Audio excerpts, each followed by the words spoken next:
नमस्कार दोस्तों आज है 24 अगस्त 2023। हम पढ़ रहे हैं इंडियन पॉलिटी और आज हम बात करेंगे फंडामेंटल ड्यूटीज के बारे में। तो चलिए शुरू करते हैं। यहाँ पे सबसे पहला क्वेश्चन दिया हुआ है, the chapter on fundamental duties includes. Question में बोला जा रहा है कि जो फंडामेंटल ड्यूटीज का चैप्टर है इसमें क्या बात शामिल करी गई है। लिखा हुआ है, duty to cherish and follow the noble ideas which inspired our freedom movement. लिखा हुआ है हमारे जो स्वतंत्र आंदोलन है तो उसको इंस्पायर करने वाले जो नोबल आइडियाज हैं उनको चेरिश करना चाहिए और फॉलो करने का हमारा कर्तव्य है। तो दोस्तों ये सही बात दी हुई है। लिखा हुआ है duty to vote in general election. Fundamental duties का जो चैप्टर है तो यहाँ पे 11 फंडामेंटल ड्यूटीज दी गई हैं सिविलियंस के लिए, लेकिन वहां पे इस तरह की कोई फंडामेंटल ड्यूटी नहीं है कि जनरल इलेक्शन में वोट करने के लिए किसी जो सिविलियंस हैं उनका ड्यूटी है, कर्तव्य है। तो ये गलत दिया हुआ है। सी ऑप्शन दिया हुआ है duty to promote the sense of fraternity among the people. लिखा हुआ है कि जो लोग हैं उनके बीच में आपसी भाईचारे को बढ़ाने की हमारी ड्यूटी है, बढ़ावा देने की हमारी ड्यूटी है। तो दोस्तों इस तरह की भी कोई फंडामेंटल ड्यूटी नहीं है हमारी। लास्ट ऑप्शन दिया हुआ है duty to stick to the political party on whose ticket one contested election. लिखा हुआ है इस तरह की पॉलिटिकल पार्टी से हमें जुड़े रहना है जिसके टिकट पे किसी पर्सन ने इलेक्शन को कॉन्टेस्ट किया है, तो उससे जुड़े रहने का भी हमारा कर्तव्य है।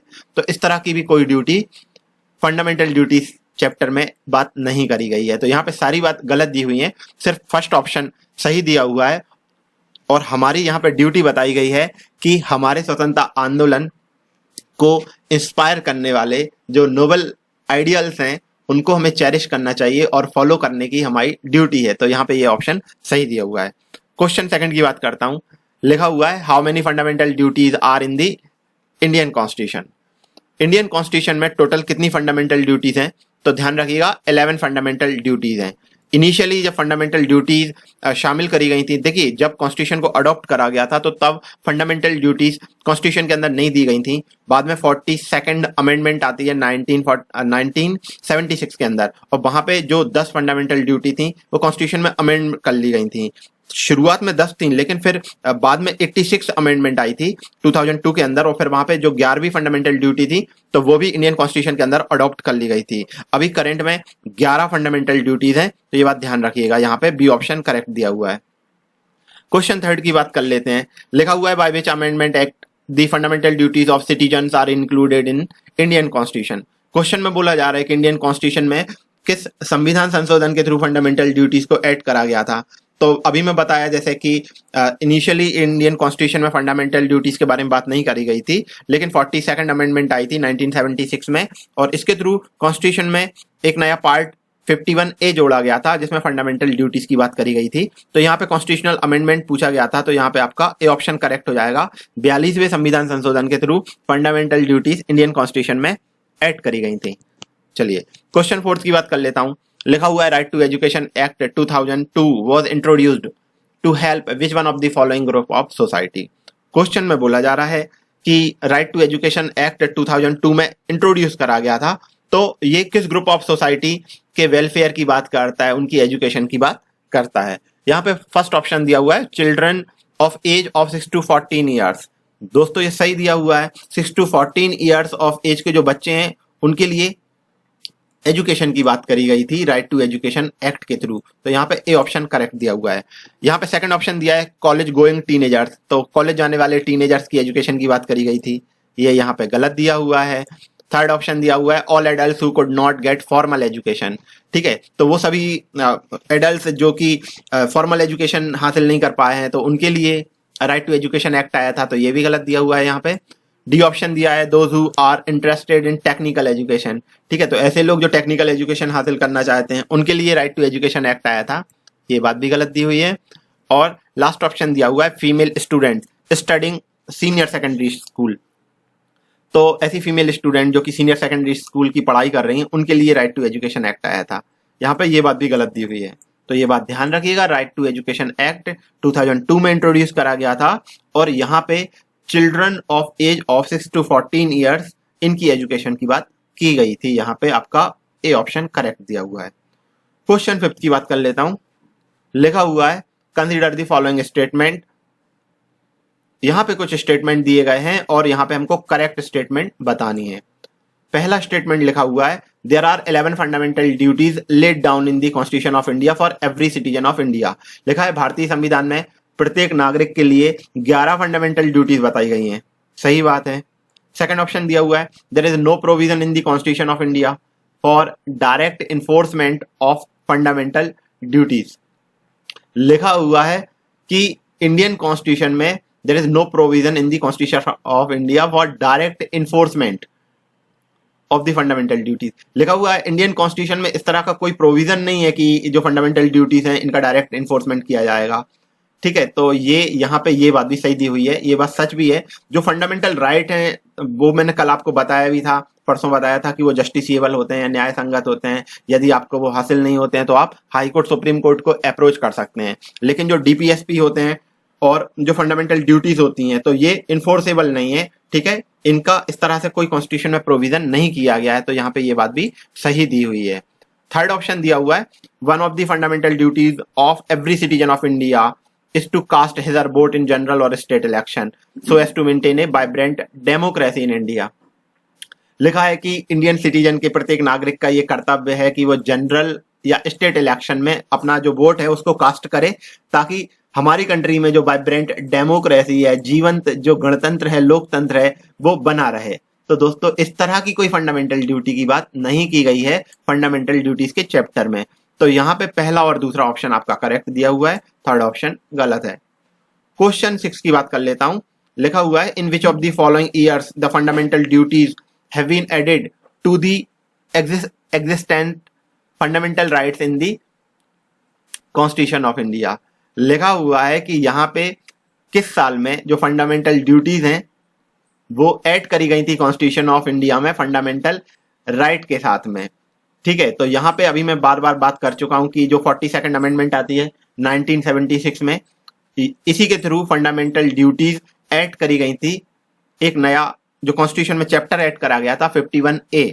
ठीक है, तो 51A के थ्रू 42nd अमेंडमेंट 1976 में 10 फंडामेंटल ड्यूटीज को ऐड करा गया था। तो ये बात ध्यान रखिएगा, यहाँ पे आपका बी ऑप्शन करेक्ट दिया हुआ है। क्वेश्चन 7 की बात करता हूं। लिखा हुआ है, The 42nd Amendment Act has incorporated into Constitution of India a new chapter। देखिए अभी जो मैं ऊपर बात कर रहा था यहाँ पे फिर से वही बात करी गई है। क्वेश्चन में बोला जा रहा है 42वें संविधान संशोधन में भारतीय संविधान में एक नया चैप्टर इनकॉर्पोरेट करा गया था। तो उस चैप्टर का नाम क्या था? Fundamental duties. तो यहाँ पे आपका दोस्तों सी ऑप्शन करेक्ट दिया हुआ है, बाकी ये सारे ऑप्शन गलत दिए हुए हैं। एडमिनिस्ट्रेशन ऑफ यूटी का प्रशासन से संबंधित चैप्टर ऐड करा गया था। Formation of inter state council, अंतरराज्यीय जो परिषद है उसके गठन की बात करी गई थी, तो ये भी गलत दिया है। एंड नन ऑफ दीज, ये भी गलत है। तो यहाँ पे फंडामेंटल ड्यूटीज को एक नया चैप्टर इनकॉर्पोरेट करा गया था 42nd अमेंडमेंट के थ्रू। तो ये बात आप यहाँ पे ध्यान रखिएगा। क्वेश्चन 8 की बात करता हूँ। लिखा है, by what term the 10 commandments of 42nd constitutional amendment act are called. लिखा है 42वें संविधान संशोधन के थ्रू जो 10 आदेश या 10 आज्ञाएं जो बताई गई थी तो उनको क्या बोला जाता है? फंडामेंटल ड्यूटीज बोला जाता है। तो यहाँ पे आपका बी ऑप्शन करेक्ट दिया हुआ है, ध्यान रखिएगा। बाकी यहाँ पे जो सारे ऑप्शन है, fundamental right, Panchayati Raj principles and directive principle of state policy DPSP, ये सभी कुछ गलत दिया हुआ है। क्वेश्चन 9 की बात करता हूं। लिखा है, by which one of the following is a fundamental duty in India. Question में बोला जा रहा है कि इंडियन कॉन्स्टिट्यूशन में यहाँ पे जो 4 ऑप्शन दिए गए हैं, यहाँ पे कौन सी एक फंडामेंटल ड्यूटी दी गई है? लिखा हुआ है, separation of judiciary from executive. ठीक है, तो लिखा हुआ है कार्यपालिका को न्यायपालिका से अलग करना, जुडिशरी को एग्जीक्यूटिव से सेपरेशन की बात करी गई है। तो ऐसी कोई फंडामेंटल ड्यूटी कॉन्स्टिट्यूशन में नहीं दी गई है, तो यहाँ पे ये ए ऑप्शन गलत दिया हुआ है। सेकंड ऑप्शन लिखा है, to value and preserve the rich heritage of our composite culture. लिखा हुआ है हमारी जो समग्र संस्कृति और जो रिच हेरिटेज है उसको वैल्यू करना और प्रिजर्व करना, ये कॉन्स्टिट्यूशन में हमारा एक फंडामेंटल ड्यूटी बताई गई है। तो सही बात दी हुई है। कॉन्स्टिट्यूशन के अंदर फंडामेंटल ड्यूटीज चैप्टर में इस तरह की एक ड्यूटी की बात की गई है कि हमारी जो रिच हेरिटेज है, हमारा जो कंपोजिट कल्चर है, तो उसको हमें वैल्यू करना चाहिए, उसकी इज्जत करना चाहिए और उसको प्रिजर्व भी करना चाहिए। चलिए, सी ऑप्शन दिया हुआ है, free and compulsory education for children. देखिए इस तरह का एजुकेशन, कंपलसरी एजुकेशन की बात फंडामेंटल ड्यूटी नहीं है, ये गलत दिया हुआ है। एंड अबॉलिशन ऑफ अनटचेबिलिटी, ये तो आपको पता ही है, आर्टिकल 17 के तहत ये अबॉलिशन ऑफ अनटचेबिलिटी की बात करी गई थी, और ये एक फंडामेंटल राइट है, ना कि एक फंडामेंटल ड्यूटी है। तो यहाँ पे ये ऑप्शन भी गलत दिया हुआ है, यहाँ पे बी ऑप्शन करेक्ट है। क्वेश्चन 10 की बात कर लेता हूं। लिखा हुआ है which of the following is correctly matched. तो यहाँ पे दोस्तों मैचिंग करना है हमको। एक तरफ कॉन्स्टिट्यूशन के कुछ पार्ट के नाम दिए गए हैं और दूसरा उनसे जुड़े हुए चैप्टर के नाम दिए गए हैं। चलिए बात करते हैं। लिखा है part second of the constitution fundamental right. दोस्तों ये गलत दिया हुआ है। फंडामेंटल राइट का जो चैप्टर है वो कॉन्स्टिट्यूशन में पार्ट थर्ड में बताया गया है, ना कि पार्ट सेकंड में। पार्ट सेकंड में सिटीजनशिप की बात करी गई है, तो ये गलत दिया हुआ है। पार्ट थर्ड में कॉन्स्टिट्यूशन में सिटीजनशिप की बात करी गई है, तो ये फिर से गलत है। पार्ट थर्ड में फंडामेंटल राइट बताया गया है और पार्ट सेकंड में सिटीजनशिप बताई गई है, तो ये भी यहाँ पे गलत दिया हुआ है। लिखा है part 4A of the constitution fundamental duties. दोस्तों ये बात सही दी हुई है, यहाँ पे ये टिक गलत लगा हुआ है, यहाँ पे सी ऑप्शन करेक्ट है, ये बात ध्यान रखिएगा। कॉन्स्टिट्यूशन में 42nd अमेंडमेंट आती है 1976 में। इसके बाद कॉन्स्टिट्यूशन में पार्ट 4A ऐड करा गया था, जिसमें फंडामेंटल ड्यूटीज की बात करी गई थी, तो यहाँ पे ये सही दिया हुआ है। और लिखा हुआ है पार्ट 5th में कॉन्स्टिट्यूशन के डीपीएसपी की बात करी गई है, तो ये भी गलत दिया हुआ है दोस्तों। पार्ट 5th में नहीं, पार्ट 4th में बात करी गई थी DPSP, directive principles of state policy. यहाँ पे आपका सी ऑप्शन करेक्ट है, ये बात ध्यान रखिएगा। क्वेश्चन 11 की बात करता हूं। लिखा हुआ है कि यहाँ पे जो डिफरेंट टाइप की फंडामेंटल ड्यूटी दी गई है, तो बोला जा रहा है यहाँ से कौन सी एक ऐसी बात है जो कि फंडामेंटल ड्यूटी में नहीं आती है। चलिए, लिखा हुआ है to respect the national anthem. दोस्तों ये सही दिया हुआ है, हमको हमारा जो नेशनल एंथम है इसकी रिस्पेक्ट करना चाहिए, और ये एक फंडामेंटल ड्यूटी भी है, सही बात है। लिखा है पब्लिक प्रॉपर्टी को सेफगार्ड करना चाहिए, ऐसा हमारा कर्तव्य है, तो ये भी सही बात दी हुई है। थर्ड ऑप्शन लिखा है to protect monument and places of public importance. ठीक है, तो जो पब्लिक इंपोर्टेंस के जो प्लेस हैं और जो मॉन्यूमेंट हैं उनके प्रोटेक्शन करना हमारा एक कर्तव्य है। इस तरह की बात दोस्तों फंडामेंटल ड्यूटी में नहीं करी गई है, तो ये बात आप ध्यान रखिएगा। जो पब्लिक इंपोर्टेंस के प्लेस हैं, जो हमारी धरोहर हैं, मॉन्यूमेंट्स हैं, पब्लिक इंपोर्टेंस के जो प्लेस हैं, तो उनको प्रोटेक्ट करना ये हमारी फंडामेंटल ड्यूटी नहीं है। लेकिन यहाँ पे ये ऑप्शन गलत दिया हुआ है। और यहाँ पे मैं डी ऑप्शन की बात कर लेता हूँ। लिखा हुआ है to protect and improve the natural environment. तो दोस्तों ये हमारी एक फंडामेंटल ड्यूटी है कि हमारा जो नेचुरल एनवायरनमेंट है उसको प्रोटेक्ट और उसको इम्प्रूव करना है, तो यहाँ पे डी ऑप्शन भी करेक्ट दिया हुआ है। यहाँ पे सी ऑप्शन गलत दिया हुआ है कि जो पब्लिक इंपोर्टेंस के जो प्लेस हैं और जो मॉन्यूमेंट्स हैं उनको प्रोटेक्ट करना, तो ये एक हमारी फंडामेंटल ड्यूटी नहीं है, ये बात यहाँ पे ध्यान रखिएगा। ये यहाँ पे ऑप्शन गलत दिया हुआ है। क्वेश्चन 12 की बात कर लेता हूँ। लिखा हुआ है the fundamental duties are mention in the following parts of constitution of India. दोस्तों ये तो मैं आज के चैप्टर में कई बार बता चुका हूँ कि इंडियन कॉन्स्टिट्यूशन का जो पार्ट 4A है 42nd अमेंडमेंट में लाया गया था, तो यहाँ पे इस चैप्टर के अंतर्गत फंडामेंटल ड्यूटी की बात करी गई है कॉन्स्टिट्यूशन ऑफ इंडिया में। क्वेश्चन 13 की बात करता हूँ। लिखा हुआ है यहाँ पे जो 4 ऑप्शन दिए गए हैं इनमें से गलत कौन सा है। सबसे पहले लिखा हुआ है fundamental duties are the part of fundamental right. ये गलत दिया हुआ है दोस्तों। फंडामेंटल ड्यूटी जो है वो फंडामेंटल राइट का एक हिस्सा नहीं है, यहाँ पे ये गलत बात दी हुई है। सेकंड ऑप्शन दिया हुआ है fundamental duties are not the part of fundamental right. ये बात सही दी हुई है कि जो फंडामेंटल ड्यूटीज हैं वो फंडामेंटल राइट का हिस्सा नहीं होती हैं। ठीक है, तो ये यहाँ पे सही दिया हुआ है। लिखा है सी ऑप्शन में fundamental duties are enumerated in the part 4A of the Indian constitution. तो ये बात भी सही दी हुई है, ये मैं बार बार बता रहा हूँ कि इंडियन कॉन्स्टिट्यूशन के भाग 4A में फंडामेंटल ड्यूटीज की बात करी गई है। यहाँ पे जो डी ऑप्शन दिया हुआ है article 51A explains 11 duties of every citizen of India. Bharat के प्रत्येक नागरिक के लिए संविधान में जो आर्टिकल 51A है यहाँ पे 11 ड्यूटीज की बात करी गई है, तो ये ऑप्शन भी यहाँ पे सही दिया हुआ है। यहाँ पे पहला ऑप्शन गलत है जो कि ये कह रहा है कि जो फंडामेंटल ड्यूटी है वो फंडामेंटल राइट का एक हिस्सा है, तो ये बात यहाँ पे गलत हो जाती है। क्वेश्चन 14 की बात करते हैं। लिखा हुआ है it shall be the duty of every citizen of India to protect and improve the natural environment.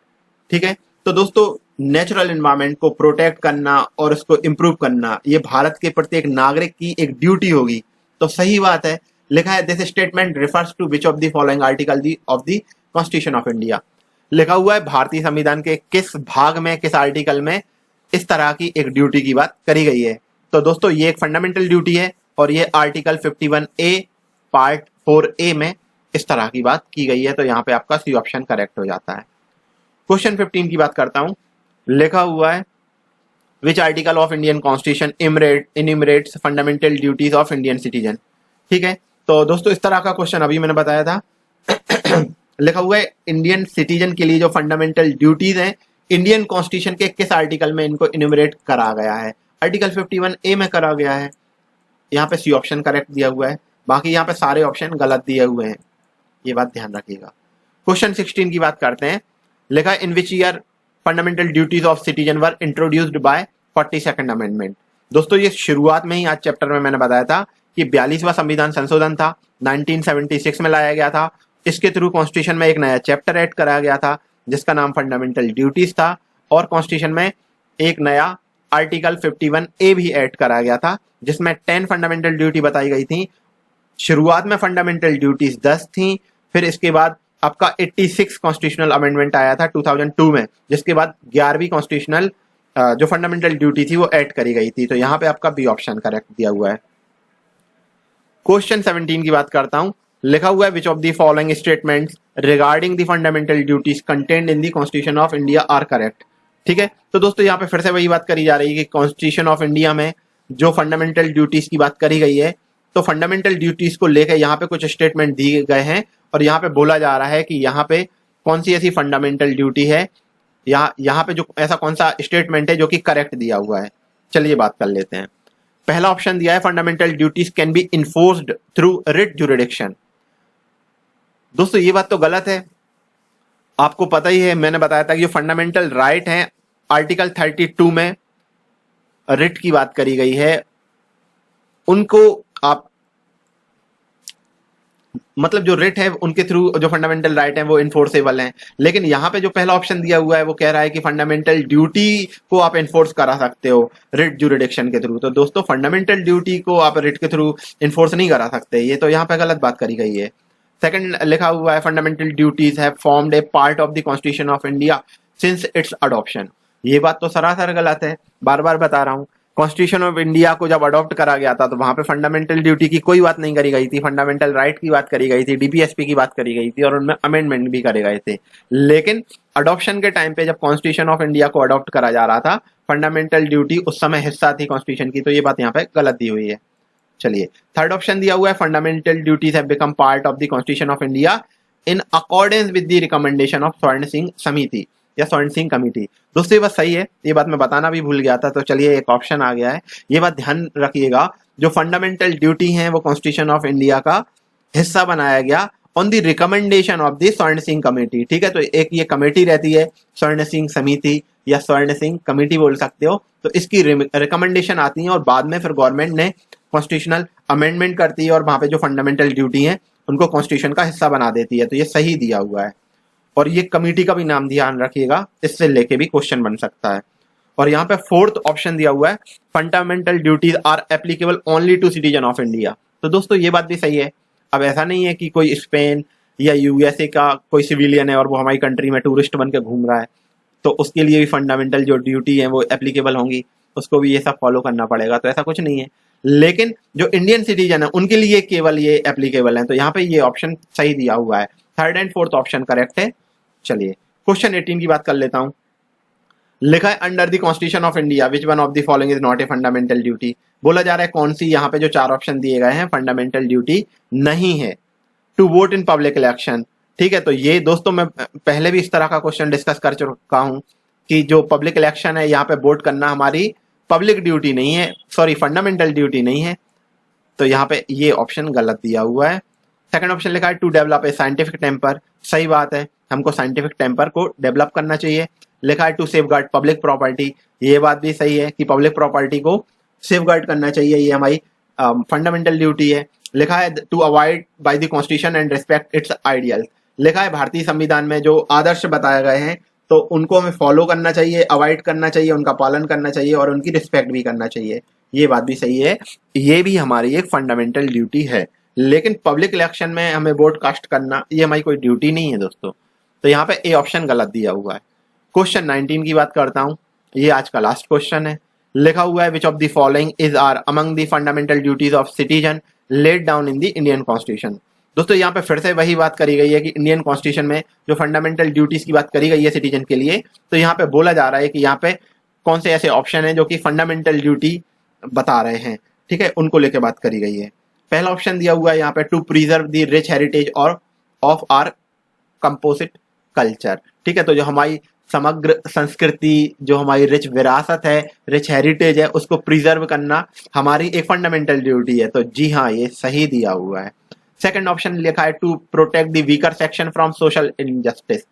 लिखा हुआ है जो कमजोर तबका है, वीकर सेक्शन है, उसको सोशल इनजस्टिस, ठीक है, उसके साथ सामाजिक तौर पे अन्याय ना हो, तो उनसे इस बात से उनको प्रोटेक्ट करना हमारा एक फंडामेंटल ड्यूटी, मौलिक कर्तव्य है। तो इस तरह का फंडामेंटल ड्यूटी नहीं है ये हमारी, तो ये गलत दिया हुआ है यहाँ पे। चलिए, थर्ड ऑप्शन दिया है to develop a scientific temper and spirit of inquiry, ठीक है। तो लिखा हुआ है साइंटिफिक टेम्पर डेवलप करना और जांच की जो भावना है उसको डेवलप करना। तो दोस्तों ये सही दिया हुआ है, हमारा साइंटिफिक टेम्पर और स्पिरिट ऑफ इंक्वायरी हमारा डेवलप करना फंडामेंटल मतलब ड्यूटी है। और यहाँ पे फोर्थ ऑप्शन लिखा है to strive towards excellence in all sphere of individual and collective activity. तो लिखा है कि इंडिविजुअल और जो हमारी कलेक्टिव एक्टिविटी है प्रत्येक क्षेत्र में, उसमें हमें एक्सीलेंस करने का प्रयास करना चाहिए, ठीक है। तो दोस्तों ये बात भी सही है, भारत का जो प्रत्येक नागरिक है, ठीक है, और जो हमारी जो कलेक्टिव एक्टिविटी है, इंडिविजुअल हर एक की और जो कलेक्टिव एक्टिविटी है प्रत्येक व्यक्ति की जो कलेक्टिव एक्टिविटी है, हर एक क्षेत्र में हमको एक्सीलेंस करने की कोशिश करना चाहिए, ऐसा प्रयास करना चाहिए। तो दोस्तों ये भी इंडियन सिविलियन की एक फंडामेंटल ड्यूटी है। तो यहाँ पे पहला, third and fourth, first, third and fourth option correct है, सेकंड ऑप्शन यहाँ पे गलत दिया हुआ है। तो यहाँ पे सी ऑप्शन आपका करेक्ट हो जाता है। तो दोस्तों इस तरह से ये मैंने आज पूरा चैप्टर डिस्कस करा। हम पढ़ रहे थे फंडामेंटल ड्यूटीज के बारे में। इसके बाद दोस्तों जो नेक्स्ट लेक्चर आएगा उसमें हम द यूनियन एग्जीक्यूटिव की बात करेंगे। फिलहाल के लिए बस इतना ही, स्टडी करते रहिएगा। Thank you, thank you, thank you, thank you very much, thank you.